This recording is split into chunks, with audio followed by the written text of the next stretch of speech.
Hello दोस्तों, नमस्कार। हमारे चैनल में सक्सेस जोन में बहुत बहुत स्वागत है। तो दोस्तों, आज के इस वीडियो में हम लेकर के आए क्लास 9th के साइंस का पहला चैप्टर, हमारे आसपास के पदार्थ यानी मैटर इन आवर सराउंडिंग। दोस्तों, ये हमारा जो है पार्ट 1 वीडियो है। हालांकि पार्ट 1 वीडियो पहले ही अपलोड कर दिया गया है, तो ये हमारा जो है फिर से पार्ट 1 वीडियो अपलोड किया गया है। आप नहीं देखें तो इसे ज़रूर से ज़रूर देखें। और हाँ दोस्तों, आप यदि न्यू हैं तो हमारे चैनल को सब्सक्राइब करें और बेल के आइकॉन को प्रेस कर लें, ताकि आगे जितने भी वीडियो हमारे चैनल में अपलोड की जाएगी उन सब का नोटिफिकेशन आप तक पहुंच सके। आइए अब हम लोग सेशन को आगे बढ़ाते हुए समझेंगे पदार्थ के बारे में। पदार्थ किसे कहते हैं? पदार्थ किसे कहते हैं? हम देख पा रहे हैं कि हमारे आसपास में दिखने वाली सारी वस्तुएं जो सूक्ष्म कणों से मिलकर के बना होता है, पदार्थ कहलाता है। यानी दोस्तों, हम अपने आसपास में जितनी भी सारी चीज़ों को देख पाते हैं, हवा हो गया, जल हो गया, पर्वत हो गया, पंखा, किताब, पेंसिल, इन सारी वस्तुएं जो है, ये सारी वस्तुएं जो है पदार्थ से बने होते हैं। और पदार्थ जो है सूक्ष्म कणों से मिलकर के बने होते हैं। आइए दोस्तों, अब हम लोग इसके भौतिक स्वरूप के बारे में जानेंगे।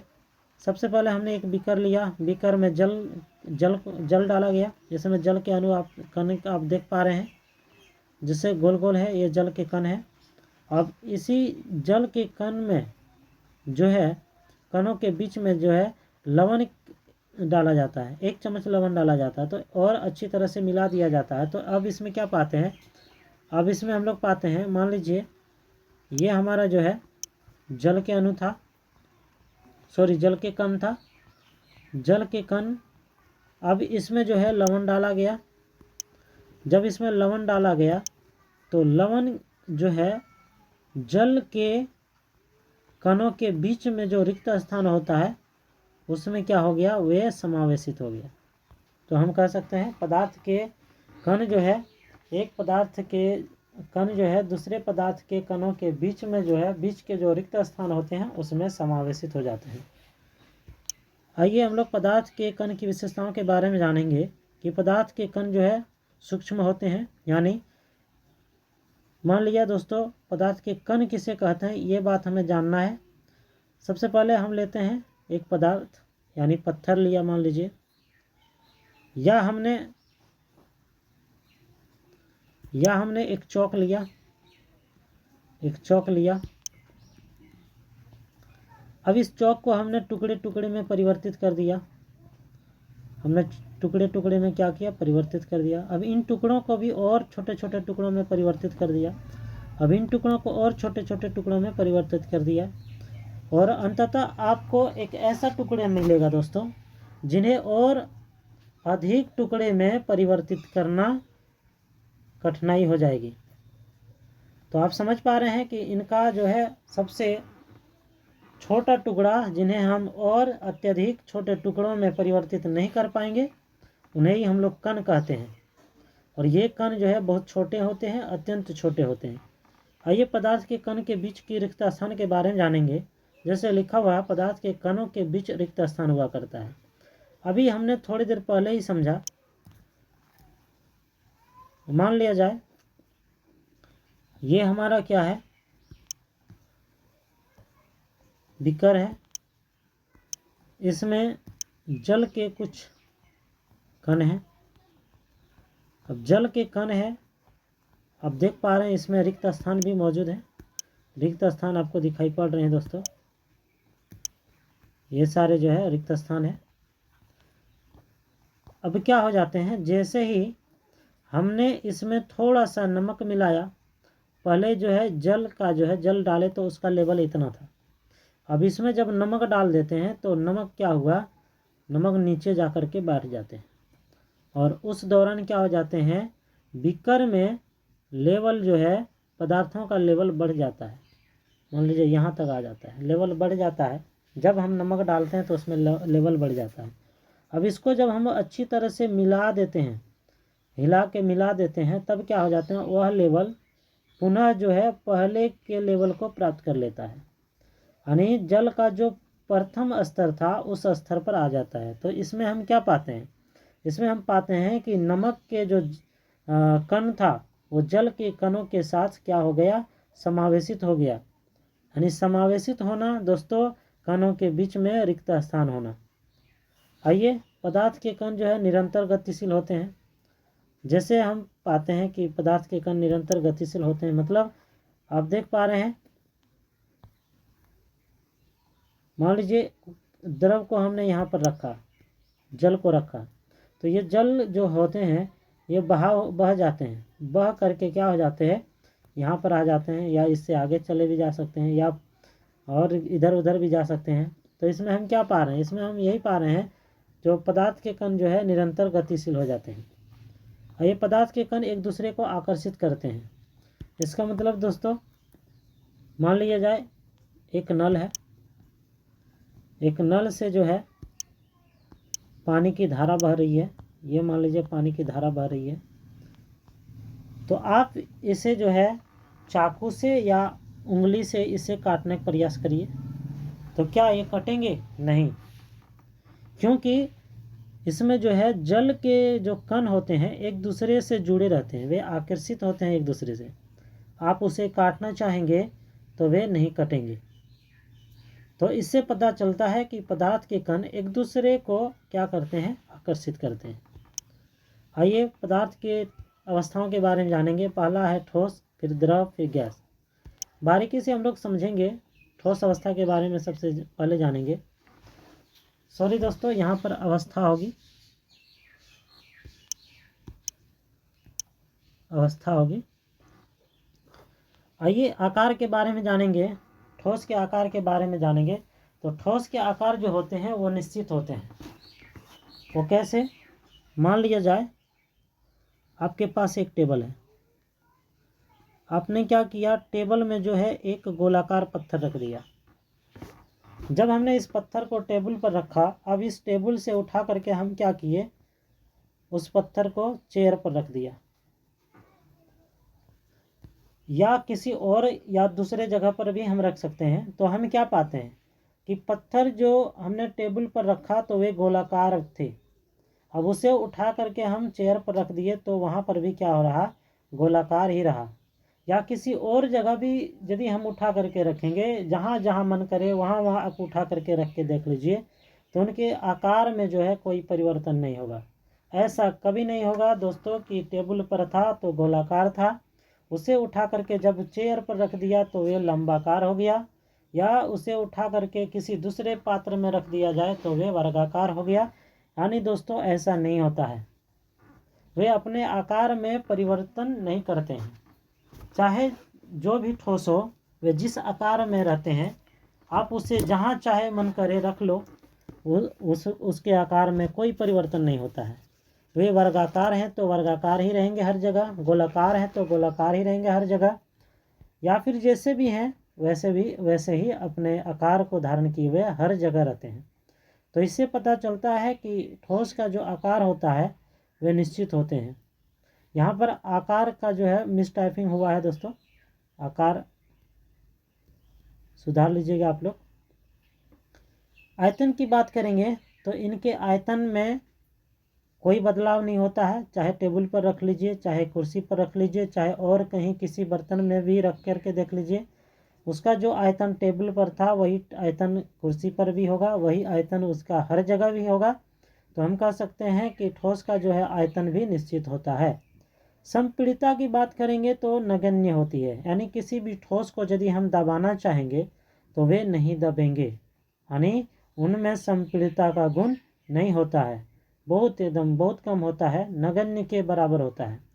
कठोरता की बात करेंगे सबसे अधिक होगी। तरलता की बात करेंगे तो ये बहते नहीं हैं। विसरण की बात करेंगे तो इसमें विसरण नहीं होता है। आइए हम लोग विसरण के बारे में समझेंगे कि विसरण किसे कहते हैं। विसरण किसे कहते हैं? मान लिया जाए एक गमले में पानी रखा गया हो, एक गमले में पानी रखा गया, एक बर्तन में जो है पानी रखा गया हो। अब इसमें क्या किया जा रहा है, इसमें किया जा रहा है कि मान लीजिए आपके पास एक कपड़ा है, कपड़ा का टुकड़ा है, आप इस कपड़े के टुकड़े को क्या करिए, इसमें डाल दीजिए।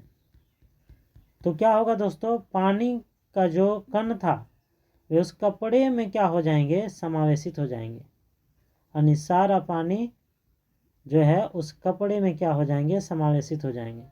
तो हमने यहाँ क्या देखा, हमने देखा जल का जो कण होता है वो कपड़े के कण में क्या हो जाते हैं, समावेशित हो जाते हैं। यानी इसमें जो जल में जो है विसरण की गुण है, यानी जो जल होते हैं वे दूसरे पदार्थ के कणों में क्या हो जाते हैं, समावेशित हो जाते हैं, यानी आर पार हो जाते हैं। तो इस प्रकार के पदार्थ जो है दोस्तों, इस प्रकार की घटनाओं को हम लोग विसरण कहते हैं। तो यहाँ पर हम यदि बात करेंगे पत्थर की, यानी किसी ठोस की बात करेंगे, तो जब हम इसमें पत्थर को इसमें डालेंगे तो क्या करेगा, पत्थर जो है उस पानी को अपने अंदर समावेशित कर लेगा, नहीं, ऐसा नहीं करेगा। तो दोस्तों इसमें जो है विसरण की गुण नहीं होती है।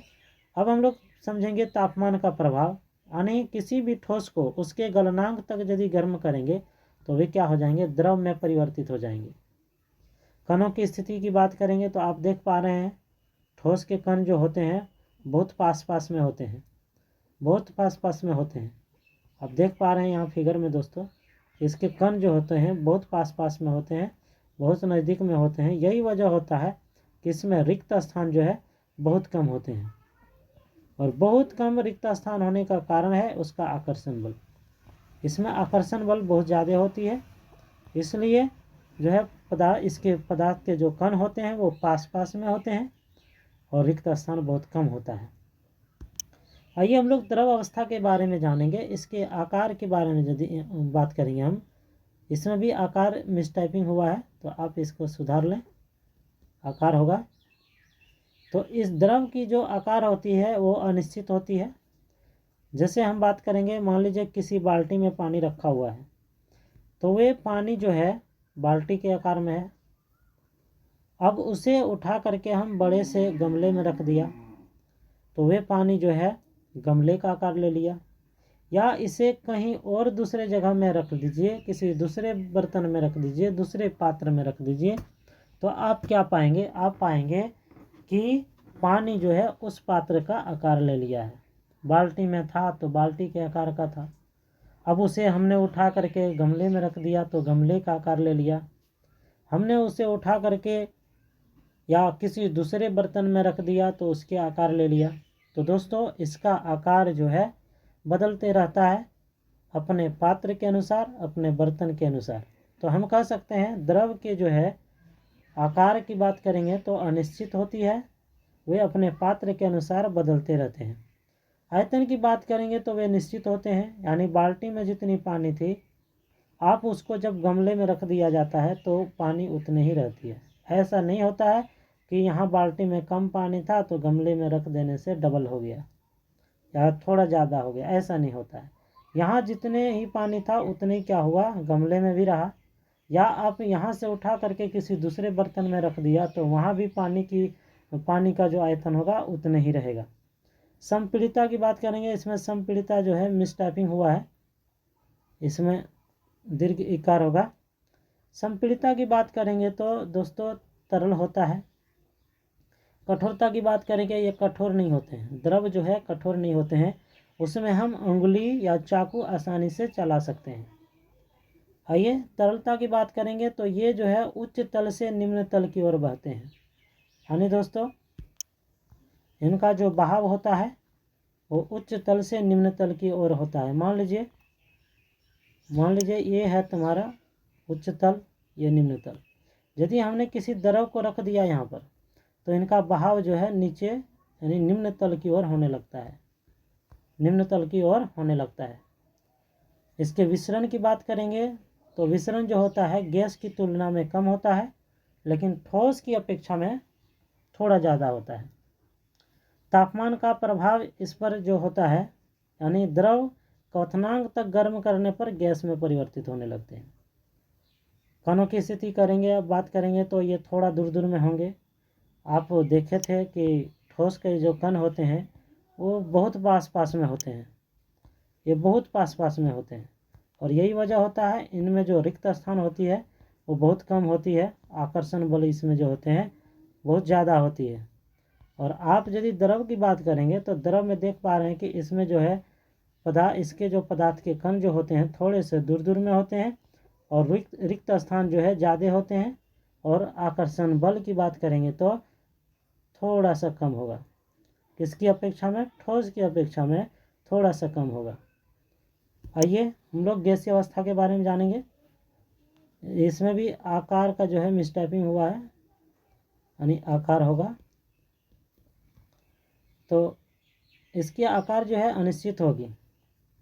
आप यदि किसी भी गैस को किसी भी पात्र में रखेंगे तो वे पात्र के अनुसार अपने आकार को बदलते रहेंगे, आकृति को बदलते रहेंगे। आयतन की बात करेंगे तो इसका आयतन भी कम बेसी हो जाएगा। हम लोग संपीड़ितता की बात करेंगे, इसमें सबसे अधिक होती है। जैसे गैस सिलेंडर हमारे किचन में होते हैं। गैस सिलेंडर जो होते हैं इसमें क्या करते हैं, गैस को दबा करके द्रव बनाया जाता है, द्रव के रूप में सिलेंडर में डाला जाता है। लेकिन वो द्रव नहीं होते हैं, वो क्या होते हैं, गैस होते हैं। यानी सारी गैस को क्या करते हैं, गैस को संपीड़ित करके दबा करके उसको जो है उस सिलेंडर में डाला जाता है और वे द्रव बन जाते हैं। तो दोस्तों हम लोग बात कहेंगे कि जो है संपीड़ितता इसमें सबसे अधिक होगी। और कठोरता की बात करेंगे तो ये कठोर नहीं होते हैं। तरलता की बात करेंगे तो ये सभी ओर होते हैं, यानी ये सभी ओर बहते हैं। जैसे कि हमने द्रव में देखा था कि उनका जो बहाव होता है उच्च तल से निम्न तल की ओर होता है। लेकिन यहाँ यदि हम बात करेंगे इसकी बहाव की, तो आप मान लीजिए यहाँ गैस है तो इनका बहाव सभी दिशा में होगी, सभी दिशा में। ऐसा नहीं होगा कि ये उच्च तल से निम्न तल या निम्न तल से उच्च तल की ओर बहेगा। इनका जो बहाव होगा वो सभी दिशाओं में होगा। आइए विसरण की बात करेंगे तो सर्वाधिक होगी, सबसे ज़्यादा होगी। तापमान का प्रभाव जो होगा उसमें पा करके गर्म हो जाते हैं। कणों की स्थिति जो है बहुत दूर दूर में होते हैं। जैसे आप देख पा रहे हैं इसमें जो है कणों के जो बीच की जो दूरी होती है बहुत दूर दूर में होती है। आप ठोस में देखे थे कि ठोस में जो है पदार्थ के कण बहुत पास पास में होते हैं, और द्रव में देखे थे तो ठोस की अपेक्षा में थोड़ा सा दूर में था।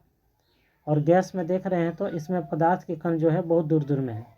यही वजह होता है कि इसमें जो है आकर्षण बल जो होता है बहुत कम होता है, जबकि ठोस में सबसे अधिक होता है, उसके बाद द्रव में होता है और सबसे कम जो होता है गैस में होता है। तो दोस्तों आज के सेशन में इतना ही। हमारा वीडियो अच्छा लगा है तो हमारे वीडियो को लाइक करें, शेयर करें, साथ ही साथ चैनल को सब्सक्राइब करें। धन्यवाद।